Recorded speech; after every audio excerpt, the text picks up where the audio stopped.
Hello guys, welcome back to GATE academy. अभी computer science का exam आ रहा है, तो उसी के लिए कुछ इंपॉर्टेंट मैसेज था आप सभी के लिए। ठीक है, तो सबसे पहले तो मैं ये कहना चाहूँगा कि आपका जो पेपर होने वाला है तो उसमें आपको किस तरीके से अटैम्प्ट करना चाहिए। आपको अच्छा लगे तो आप बिल्कुल यूज़ कर सकते हो, and I think it is one of the effective method also to attempt the paper. कि आप स्टार्टिंग में जो भी क्वेश्चन आ रहा है आपके सामने, ठीक है, उसको आप देखते जाइए, पढ़ते जाइए।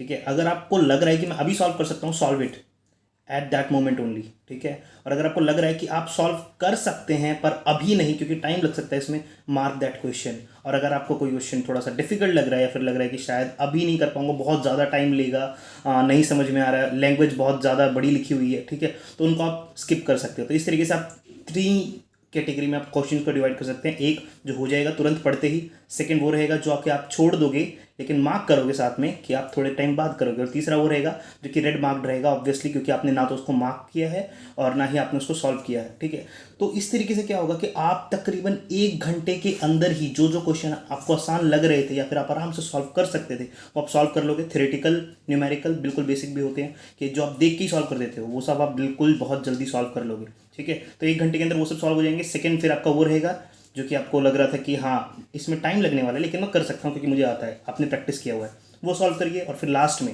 उन क्वेश्चंस के लिए आपके पास टाइम बच जाएगा जो कि बहुत डिफिकल्ट थे। अदरवाइज क्या होता है बहुत बार कि आप बहुत सारे जो आप कर सकते थे क्वेश्चन वो मिस हो जाते हैं क्योंकि आप उस क्वेश्चन तक पहुंचे ही नहीं होते। तो ये आप अप्रोच यूज़ कर सकते हो। इसके अलावा ये कहना चाहूँगा कि आपको अभी पता चला होगा कि जो दूसरे स्ट्रीम के पेपर हैं उसके अंदर MSQ ना के बराबर आया है। एक में तो आया ही नहीं है और कुछ में बहुत कम आए हैं, तो MSQ से डरने की ज़रूरत नहीं है, लेकिन फिर भी इट्स अनप्रडिक्टेबल।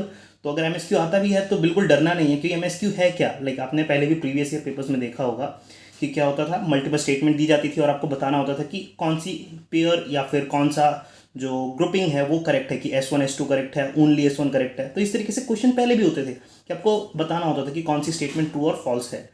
लेकिन पहले क्या होता था, नेगेटिव मार्किंग होता था, अभी क्या है, जीरो नेगेटिव मार्किंग है। तो आपको खुश होना चाहिए कि आपका जाएगा कुछ भी नहीं। ठीक है, तो आपको उनको प्रॉपरली अटेम्प्ट करना चाहिए।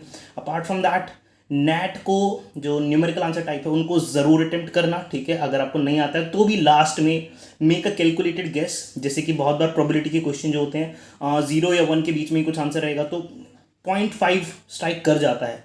Late me tell you, it's like I have tried it, हो जाता है। ठीक है, क्योंकि हर बार जो आप क्वेश्चन घर पे सॉल्व कर पा रहे हो वो एग्जाम में, क्योंकि टेम्परामेंट अलग होता है, हो ना हो दैट इज़ डिफरेंट थिंग। ठीक है, तो आपको क्या करना है कि एक मेक अ कैलकुलेटेड गेस, और अगर नहीं भी आ रहा तो प्रॉपर ऐसा गेस करना है कि जो आपको लगे कि हाँ कि सही आंसर के आसपास पहुंच सकता है।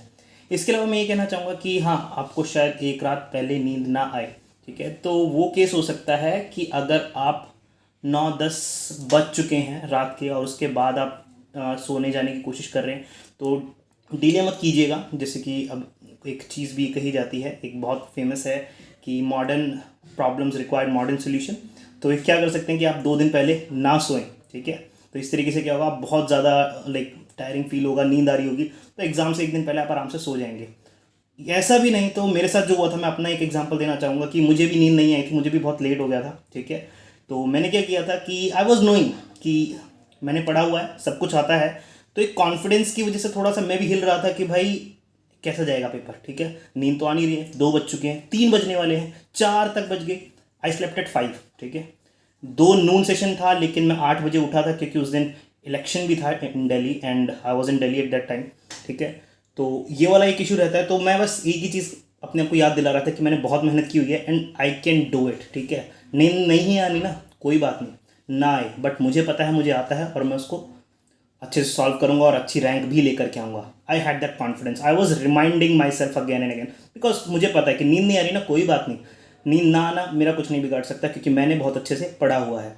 अपार्ट फ्रॉम दैट, आप क्या कर सकते हो कि थोड़ा सा आप लाइक ठंडे पानी से नहा के जाइएगा। ठीक है, वैसे तो अभी हल्की ठंड है तो ज़्यादा भी एकदम कोल्ड नहीं, ये नहीं कि एकदम बर्फ़ वाला पानी आप मिला रहे हैं।